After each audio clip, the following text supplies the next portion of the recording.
వెన్నపల్లి అనే పల్లెటూరు ప్రకృతితో నిండి పచ్చని పొలాలు, పెద్ద చెట్లు ఉన్న గ్రామం. గ్రామ శివారులో ఒక పాత భవనం ఉంది. ఆ భవనం భూస్వామి నాగేశ్వరరావు కుటుంబానికి చెందింది. ఇది ఒక పెద్ద మేడగా ఒకప్పుడు గొప్పగా కనిపించేది. కాని ఇప్పుడు ఖాళీగా ఉంది. గాలి వీచేసరికి పగుళ్లు పడిన గోడలు, ముళ్ల పొదల మధ్య కనిపించే కిటికీలు భయంకరంగా మారాయి. గ్రామ పెద్ద సుబ్బారావు ఆ ఇంటి గురించి గ్రామస్తులకు చెబుతాడు. ఆ ఇల్లు చాలా ప్రమాదకరం. అక్కడ కొమల అనే ఆడదయ్యం తిరుగుతోంది. రాత్రి వేళల్లో శబ్దాలు, వెలుతుర్లు కనిపిస్తాయి. ఆవరణలోకి వెళ్లిన వాళ్లు తిప్పలు పడతారు. కొమల ఎవరో సుబ్బారావు చెబుతాడు. కొమల నాగేశ్వరరావు కుమార్తె. ఆమె తన తండ్రి చేసిన అన్యాయాలు తెలుసుకుని ఆగ్రహించింది. పేదవారికి న్యాయం చేయడానికి ప్రయత్నించింది. కాని తండ్రి ఆమెను అణగదొక్కడంతో కొమల తన ప్రాణాలు తీసుకుంది. అప్పటినుంచి ఆమె ఆత్మ ఆ బావి దగ్గరే ఉంది. గ్రామస్తులు కొమల ఆత్మ గురించి వింత కథలు చెబుతుంటారు. రాత్రి తెల్ల చీరలో ఒక మహిళను చూశాను.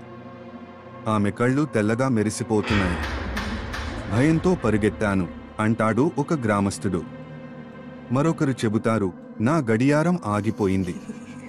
నా వెంట ఎవరో నడుస్తున్నట్లు అనిపించింది. రాత్రి వేళల్లో ఆ పాత భవనం చుట్టూ పెద్ద చెట్లు ఊగడం, గాలి వేగంగా వీచడం, బావి నుంచి నీరు చినుకులు జలజలమంటూ పడడం ఆ ప్రదేశాన్ని మరింత భయానకంగా మారుస్తాయి. అలాంటి వదంతులను విన్న రామచంద్రుడు అనే యువకుడు సవాలుగా తీసుకుంటాడు. ఇది మూఢనమ్మకం. నేను ఆ ఇంటికి వెళ్లి నిజం తెలుసుకుంటాను అని అనుకుంటాడు. రాత్రి 12 గంటల సమయం. రామచంద్రుడు తన స్నేహితులతో కలిసి ఆ పాత భవనానికి వెళ్లేందుకు సిద్ధమవుతాడు. గ్రామం నిశ్శబ్దంగా మారుతుంది. ఆ పాత భవనం చుట్టూ చీకటి కమ్ముకుంటోంది. వెనుక నుంచి ఎవరో చూస్తున్నట్టు అనిపిస్తూ కలవరం మొదలవుతుంది. రామచంద్రుడు అనే యువకుడు పట్టణాల్లో చదువుకున్నవాడు. వెన్నపల్లి అనే పల్లెటూరుకు వచ్చాడు. అతనికి గ్రామాల్లోని సమస్యలు తెలుసుకోవాలని, వాటికి పరిష్కారాలు అందించాలని ఉంటుంది. గ్రామంలోకి అడుగుపెట్టిన రోజే అక్కడి పెద్దలు అతనికి స్వాగతం పలుకుతారు. కాని పాత ఆవరణ గురించి ఎవరు చెబితేనూ అందరి భయం రామచంద్రుడిని ఆశ్చర్యపరుస్తుంది. రామచంద్రుడు గ్రామ పెద్ద సుబ్బారావును అడిగాడు, ఆ పాత భవనం ఎందుకు ఖాళీగా ఉంది? సుబ్బారావు సమాధానం చెప్పాడు, అది మా గ్రామానికి శాపంగా మారింది. ఆ ఇంట్లో రాత్రి ఎవరు వెళ్తే తిరిగి రావడం చాలా కష్టం. రామచంద్రుడు నవ్వుతూ అన్నాడు, ఇదంతా మూఢనమ్మకం. నేను ఆ ఇంటికి వెళ్తాను. ఏమి జరుగుతుందో చూసి తెలుసుకుంటాను. సుబ్బారావు రామచంద్రుడిని ఆపడానికి ప్రయత్నించాడు. కాని అతను వినలేదు. తన స్నేహితులు వేణు, కిరణ్లను కూడా తీసుకెళ్లడానికి ఒప్పించాడు. రాత్రి సమయంలో ముగ్గురు టార్చ్లతో ఆ పాత ఆవరణకు బయలుదేరారు. దారిలో చెట్లు ఊగడం, గాలిలో వింత వాసన రావడం మరియు పక్షుల అరుపులు భయానక వాతావరణాన్ని కలిగించాయి. ఆవరణకు చేరుకున్నప్పుడు పగుళ్లు పడ్డ గేటు పెద్దగా అరుస్తూ తెరుచుకుంది. లోపల అడుగుపెట్టగానే గాలి తీవ్రంగా వీచడం మొదలైంది. రామచంద్రుడు టార్చ్ వెలుగులో గోడలను పరిశీలించాడు. కిరణ్ వెనక్కి వెళ్లమంటూ అడిగాడు. కాని రామచంద్రుడు ధైర్యంగా ముందుకు వెళ్లాలని నిర్ణయించుకున్నాడు. అంతలో పెద్ద శబ్దం వినిపించింది. చుట్టూ చీకటిలో వింతగా ఆకాశంలో నీడలు కదులుతున్నట్లు అనిపించింది. వెనుక నుంచి గాలి వేగంగా వీచినట్లు భయం కలిగించే శబ్దం. రామచంద్రుడు మొదటి అడుగు ఇంట్లోకి వేసినప్పుడు పాత ఆవరణ నిశ్శబ్దం చెరిపేసి మరింత భయానకతకు ఆహ్వానం పలికింది. ఈ కథలో రామచంద్రుడి ధైర్యం, పాత ఆవరణ రహస్యాలు మరియు వాటి వెనుక దాగి ఉన్న భయంకరమైన నిజాలు ఇంకా తెలియని మలుపులను ప్రదర్శించాయి. రాత్రి 12 గంటల సమయం. రామచంద్రుడు, వేణు, కిరణ్ ముగ్గురు పాత ఆవరణ గేటు వద్ద చేరుకున్నారు. గేటు జంగుపడి గాలి వేగంతో చప్పుడు చేస్తోంది. చీకటి మధ్య టార్చ్ లైట్ల వెలుతురు మాత్రమే కనిపిస్తోంది. వేణు భయంతో అన్నాడు, ఇక్కడ ఎందుకు వచ్చాం? వెనక్కి వెళ్లడమే మంచిది. రామచంద్రుడు ధైర్యంగా, భయం మన చేతిలో ఉంటేనే ఎదుర్కొనగలుగుతాం. చూద్దాం రండి అని గేటు తెరిచాడు. గేటు అరుస్తూ తెరచిన వెంటనే గాలి మరింత బలంగా వీచింది. లోపల అడుగుపెట్టిన తర్వాత పురాతన గోడలు, పగుళ్ళు, చెట్లు వింతగా ఊగుతూ ఆవరణ నిశ్శబ్దాన్ని మరింత భయంకరంగా మార్చాయి. ఎవరో అణిగి ఉన్నట్లు అనిపించే వింత శబ్దాలు వినిపించాయి. కిరణ్ భయంతో ఇక్కడ ఇంకా ఎంతసేపు ఉండాలి అని అడిగాడు.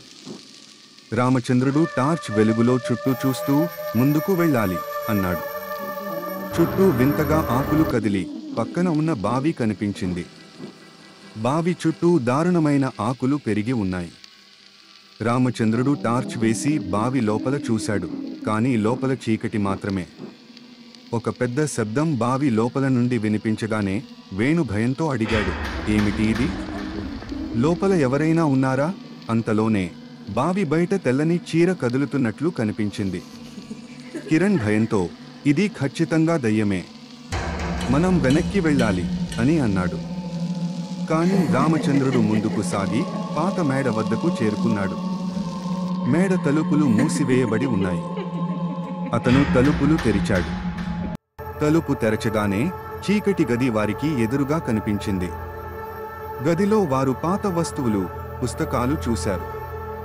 ఒక పుస్తకాన్ని తెరిచి చూసేసరికి అందులో వ్రాసిన పదాలు అర్థం కాకుండా ఉన్నాయి. ఈ పుస్తకంలో కొమల కథ దాగి ఉంది అని రామచంద్రుడు అన్నాడు. అదే సమయంలో గాలి వేగంగా కదిలి తెల్లని నీడ ఒక మూలన కనిపించింది. 3వ అంతస్తు చేరుకునే క్రమంలో వారు ఒక గదిలో తెల్లని చీరలో ఒక రూపం కనిపించగానే వేణు భయంతో, ఇది మన ఊహించిన దయ్యమే అని అరిచాడు. అందరూ వెనక్కి వెళ్లాలని అనుకుంటున్నా రామచంద్రుడు ధైర్యంగా ముందుకు సాగాడు. చివరకు ఒక పెద్ద గదిలో వారు చేరుకున్నారు. గదిలో మధ్యలో ఉన్న విగ్రహం నుండి వెలుతురు ప్రకాశిస్తోంది. రామచంద్రుడు, ఇది కొమల ఆత్మకు సంబంధించిన ఆధారం, మనం వెనక్కి వెళ్ళలే, దీన్ని పూర్తిగా పరిష్కరించాలి అన్నాడు. అదే సమయంలో తెల్లని చీరలో ఒక రూపం గదిలోకి ప్రవేశించగానే రామచంద్రుడు ధైర్యంగా నిలబడ్డాడు.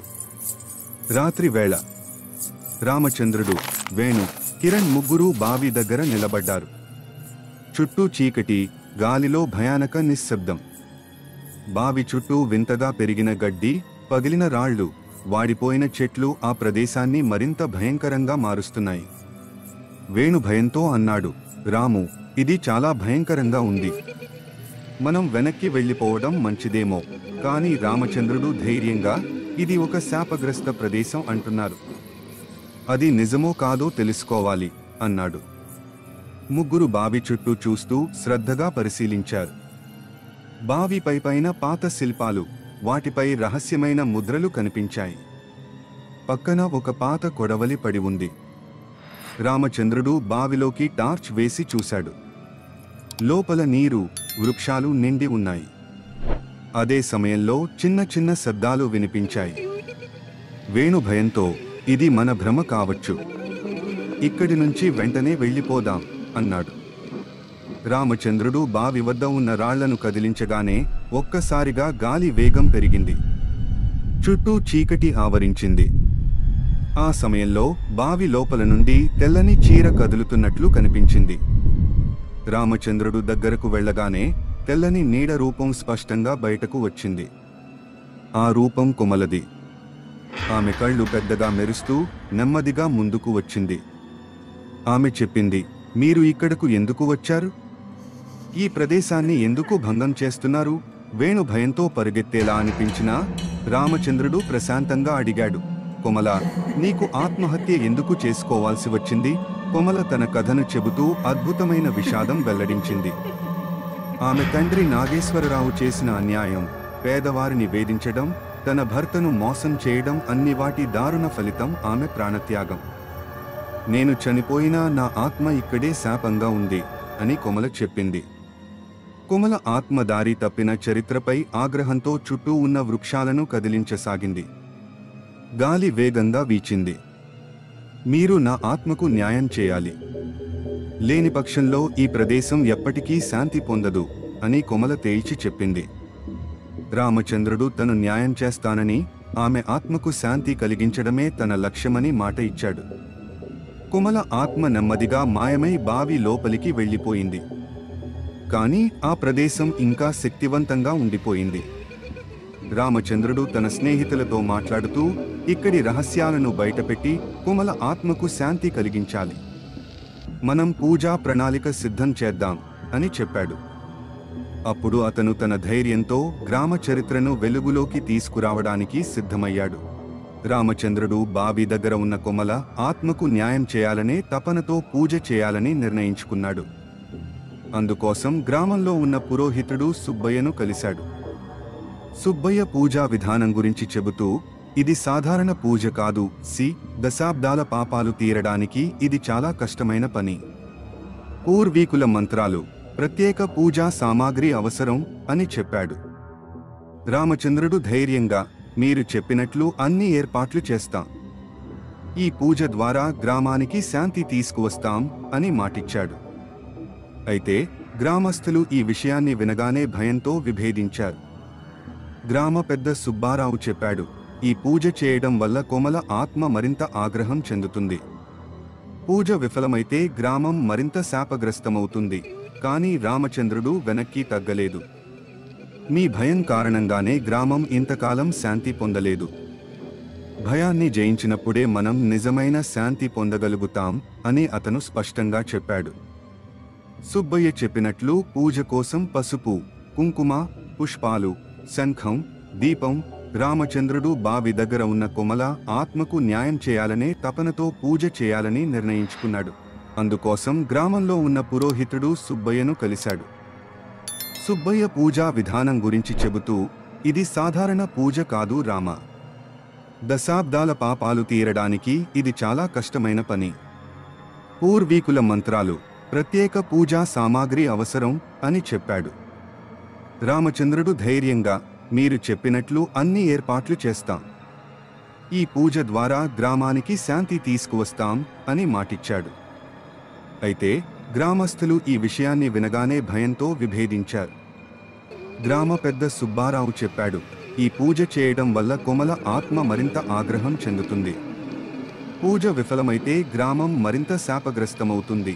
కానీ రామచంద్రుడు వెనక్కి తగ్గలేదు.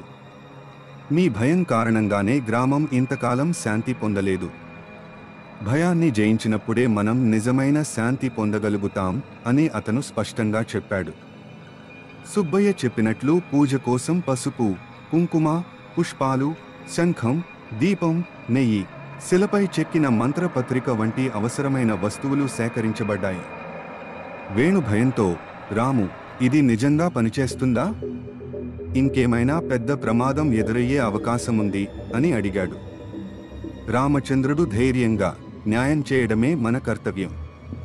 ప్రయత్నించకపోతే గ్రామం ఎప్పటికీ శాంతి పొందదు అని చెప్పాడు.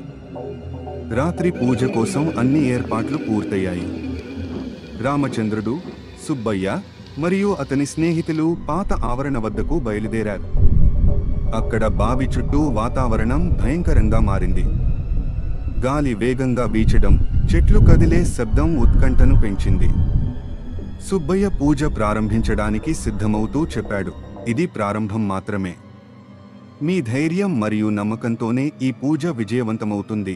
వాతావరణం గట్టిగా మారుతుండగా పూజా రీతులు ప్రారంభమయ్యాయి. గ్రామం శాంతి కోసం రామచంద్రుడు సాహసంగా ముందుకు సాగుతున్నాడు. శిలపై చెక్కిన మంత్రపత్రిక వంటి అవసరమైన వస్తువులు సేకరించబడ్డాయి. వేణు భయంతో, రాము, ఇది నిజంగా పనిచేస్తుందా? ఇంకేమైనా పెద్ద ప్రమాదం ఎదురయ్యే అవకాశముంది అని అడిగాడు. రామచంద్రుడు ధైర్యంగా, న్యాయం చేయడమే మన కర్తవ్యం. ప్రయత్నించకపోతే గ్రామం ఎప్పటికీ శాంతి పొందదు అని చెప్పాడు. రాత్రి పూజ కోసం అన్ని ఏర్పాట్లు పూర్తయ్యాయి. రామచంద్రుడు, సుబ్బయ్య మరియు అతని స్నేహితులు పాత ఆవరణ వద్దకు బయలుదేరారు. అక్కడ బావి చుట్టూ వాతావరణం భయంకరంగా మారింది. గాలి వేగంగా వీచడం, చెట్లు కదిలే శబ్దం ఉత్కంఠను పెంచింది. సుబ్బయ్య పూజ ప్రారంభించడానికి సిద్ధమవుతూ చెప్పాడు, ఇది ప్రారంభం మాత్రమే. మీ ధైర్యం మరియు నమ్మకంతోనే ఈ పూజ విజయవంతమవుతుంది. వాతావరణం గట్టిగా మారుతుండగా పూజా రీతులు ప్రారంభమయ్యాయి. గ్రామం శాంతి కోసం రామచంద్రుడు సాహసంగా ముందుకు సాగుతున్నాడు. రాత్రి 12 గంటల సమయం. రామచంద్రుడు, సుబ్బయ్య పురోహితుడు మరియు అతని స్నేహితులు బావి దగ్గర చేరుకున్నారు. బావి చుట్టూ దీపాల కాంతి వెలుగుతూ వాతావరణం గట్టిగా మారింది. పూజా సామాగ్రి సిద్ధంగా ఉంచి సుబ్బయ్య మంత్రాలు జపించడం ప్రారంభించాడు. సుబ్బయ్య వారికి ధైర్యం ఇస్తూ చెప్పాడు, మంత్రాల శక్తితోనే కోమల ఆత్మ శాంతి పొందగలదు. కానీ మీరు భయపడకండి, ధైర్యంగా ఉండండి. మంత్రాల జపం కొనసాగుతుండగా బావి నుండి పెద్ద శబ్దాలు రావడం ప్రారంభమైంది. తెల్లని నీడ బావి చుట్టూ తేలియాడింది. ఆ నీడ కోమల రూపంలో ప్రత్యక్షమై, మీరు నా ఆత్మకు శాంతి తెచ్చే ప్రయత్నం చేస్తున్నారు, కానీ నా బాధలు తీరడం అంత తేలిక కాదు అని అంది. రామచంద్రుడు ధైర్యంగా ముందుకు వచ్చి అన్నాడు, కోమల, నీ ఆత్మకు న్యాయం చేయడం మా కర్తవ్యం. ఈ పూజ నీకు శాంతి తీసుకువస్తుంది. పూజా క్రమం ముగింపు దశకు చేరుకుంది. శంఖం మోగించడం, దీపాలను వెలిగించడం మరియు త్రాచు ఆకులతో రక్షణ చక్రం వేయడం జరిగింది. అదే సమయంలో బావి చుట్టూ గాలి వేగంగా వీచడం, వృక్షాలు ఊగడం ప్రారంభమయ్యాయి. మంత్రాల శక్తి పెరగడంతో కోమల రూపం నెమ్మదిగా కదిలింది. ఆమె చివరి మాటలతో చెప్పింది, మీరు చేసిన ఈ తపన నా ఆత్మకు శాంతి తెచ్చింది. మీ గ్రామం ఇకపై శాపం నుండి విముక్తమవుతుంది. ధన్యవాదాలు. కోమల రూపం వెలుతురుగా మారి బావిలో కలిసిపోయింది. పూజ విజయవంతమైంది. సుబ్బయ్య ప్రశాంతంగా అన్నాడు, కోమల ఆత్మకు శాంతి లభించింది. ఇది మీ ధైర్యం వల్ల సాధ్యమైంది రామచంద్రుడా. రామచంద్రుడు సంతోషంగా గ్రామస్తుల దగ్గరకు వెళ్ళి, ఇది కోమల ఆత్మకు మాత్రమే కాదు, ఈ గ్రామానికి కూడా న్యాయం అని చెప్పాడు. గ్రామస్తులందరూ బావి వద్ద చేరి పూలతో అలంకరించి కోమల ఆత్మకు శ్రద్ధాంజలి ఘటించారు. పాత ఆవరణ ఇప్పుడు ఒక పవిత్ర ప్రదేశంగా మారింది. గ్రామ పెద్ద సుబ్బారావు రామచంద్రుడిని కౌగిలించుకుని, నీవు మా గ్రామానికి దేవుడు పంపిన వరం అని అన్నాడు. రామచంద్రుడు గ్రామాన్ని వీడే ముందు అందరికీ చెప్పాడు, భయాన్ని జయించినప్పుడు మాత్రమే నిజమైన శాంతి లభిస్తుంది. ధైర్యంగా ఉండండి. గ్రామం మళ్లీ జీవితం మొదలుపెట్టింది. పాత ఆవరణ చరిత్రకు ముగింపు, గ్రామానికి కొత్త ఆరంభాన్ని అందించింది.